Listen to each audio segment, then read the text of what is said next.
Welcome to Meet the Candidate 2021. My guest for this session is Mike Lish, candidate for Spokane City Council, and welcome, Mike. Well, thank you very much for having me today. So I told you this is just the get acquainted with the candidate as a person kind of conversation, and start by telling me where you grew up. So originally, I was born in California, so I'm one of those, but I moved up here when I was 8 years old, and I'm now in my 40s, so I've spent most of my life here in the Spokane area. That's pretty close to being native. Yeah, it is, but technically, some people get funny about it still. I meet a lot of people that have 6 and 7 generations of Spokane, and it's just amazing. Mm-hmm. So where did you go to school here? So I actually went to school at Liberty High School down in Spangle. Oh, okay. So the weird part is our address was a Spokane address, but the way the school districts fell, my brother and I ended up going to Liberty. So it was about 25 miles each way every morning and afternoon. Yeah, school district boundaries don't pay a lot of attention to current political boundaries. That's a whole interesting topic in itself to explore sometime. Yes, it is. So after that, or while you were there and in school, sometimes I like to ask people, and I will ask you if you had a kid job that you started to learn about work and the work world. Oh yes, moved a lot of hay bales as a kid. A lot of hay bales. My brother and I eventually figured out that we could get paid per bale instead of by the hour, and so we really learned how to work quickly and get a job done so we could be done for the day and go do our thing. Yeah, piecework is a good way to learn efficiency. It is. It really is. So what have you done since the hay bales? You've gone on to some other things, some other education or training? I did some college. I did a year at Eastern. I did a couple quarters at SEC. Just not really for me. I found anything that I want to learn, I can look up online. I mean, really expands your scope to be able to use the internet effectively like that. It's not an unreasonable way to go. So you've been somewhat self-educated, and what have you been working at?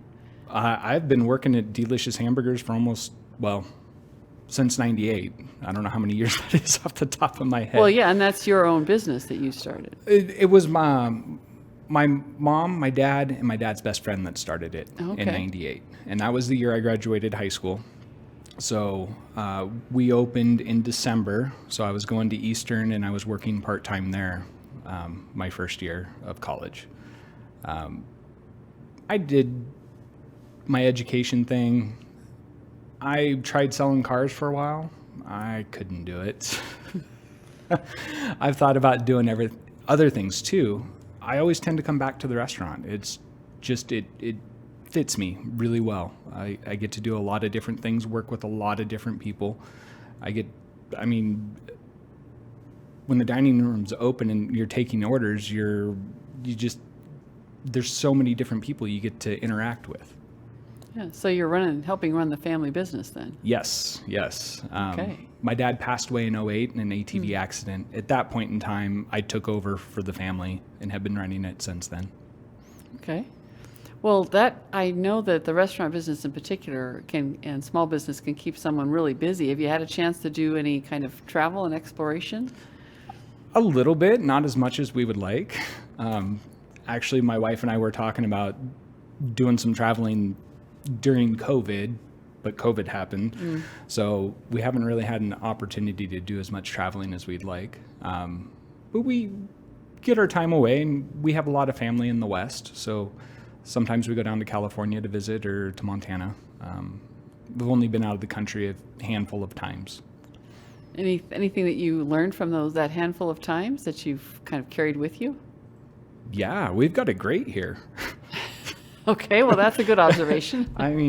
Really, Spokane is awesome. You go other places and there's traffic and there's the costs are so high and everything else. You come to Spokane and it's perfect. Well, that's a good attitude to have when one's looking for a city council position. Yes. Okay. Well, what inspired you to run for office? Life sounds full and happy, and you're stepping up into this other this other new realm of elected office? What was the inspiration? The inspiration was I had an issue and went to the city and had a group of other business owners and people running businesses in the area. And it didn't really feel like we were being heard. And we did that for a while. And I got to thinking about it. Well, I can listen. And I think a lot of times that's what the voters want, is someone to listen to them. And I know I can do that. And so that was really the push that got me to thinking about it. And from there, it was, I want Spokane to be better. And I know that we can do better. And I know that we have these big problems. And if we could focus on those and solve those, then we can work on the little stuff and take care of the rest of the city. Okay. That's a good inspiration, and I had a problem with government, so I got involved. Story is a classic. Yeah. When people start to pay attention. Well, we're at that closing question that I warned you about. Yep. To answer the question, why should people vote for Mike Lish for Spokane City Council? Well, I love this city, and that is the ultimate reason why I'm doing this. The other part of it is, I'm not a politician. I get to go in with my own experiences.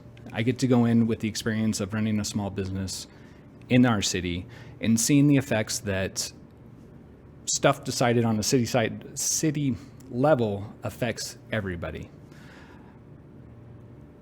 I've also worked with so many people in the city that I do have a good broad understanding of the differences of how unique, I don't know if unique's the right word, but we are diverse.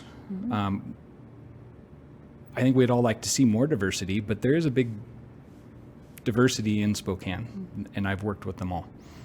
All right. Well, you want to take your experience in small business and go run for it, and I wish you the best of luck on your campaign, Mike. Thanks for coming in. Well, thank you very much. Thank you for having me and giving me this opportunity. Okay. What does it mean to be awake? It means to truly understand the issues facing us and actively participate as a citizen in this country.